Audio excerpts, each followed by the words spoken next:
Assalamu alaikum zamandaşlar. Mına unalar, maşineler, kayra zuuldagan maşineler. Айдагандар, аялдар андан да көйдү. Кырсык көйдү, өлүм, майып болгондор. Мына ошол менин карындаштарым, балдарым, инилерим, өзгөчө бүгүнкү күндө шоу бизнестеги адамдардын жабыркап авариядан майып болгонго чейин көрүп атасыздар. Ушулардын баардыгын жөн тура албай мен бир өзүм насаатымды айтайын деп чечтим.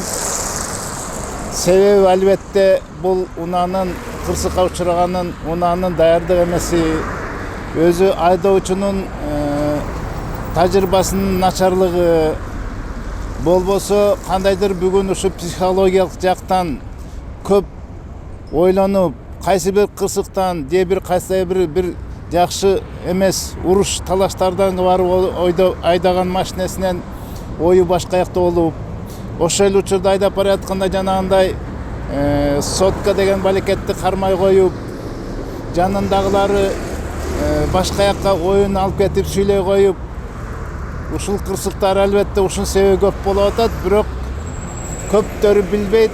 Кырсыктын себеби көбүнчө бул биздин шайтанга азгырылганыбыз, шайтандын эли болгону, көз тийүү дегенди дагы ойлогон эч ким жок.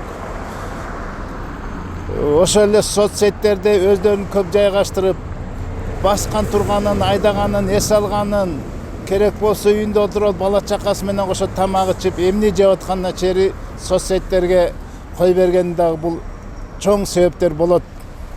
Ошол болуп жатат. Көз тийүүдө ким жок дей турган болсо капыр болуп калат. Биздин пайгамбарыбыз саллаллаху алейхи вассалам көз тийүү чындык деген. Жана ушул жаман бале кырсыктардан кантип кутулуш керек, аны да айтып кеткен. Менин эң биринчи насыйхым, жанагындай соцсеттерге өзүбүздү көп чыгарбайлы. Урматтуу менин замандаштарым, карындаштарым, инилерим, шоу бизнестеги өзгөчөлөр. Биз көз тийүү дегенди биз жокко чыгара албайбыз, ал бар. Ошол эле учурда көз тийүүдөн дагы коргонгонду билбейбиз. Эң биринчи биз үйгө киргенде дагы шайтан илешип кирет, билесиңер. Эшикти ачканда, жапканда бисмилла деп киришибиз керек. Жатканда, турганда, жанагындай ажатканага киргенде шайтан илешкенин баарыбыз билебиз. Ошол эле учурда шайтан менен кантип күрөшөрүздү билбейбиз. Ушул эле учурда машинеге отурганда дагы биз дуаны айтып киришибиз керек, коргонушубуз керек. Мен кыскача гана айтайын, дуа. Мисалы бул оңой эле.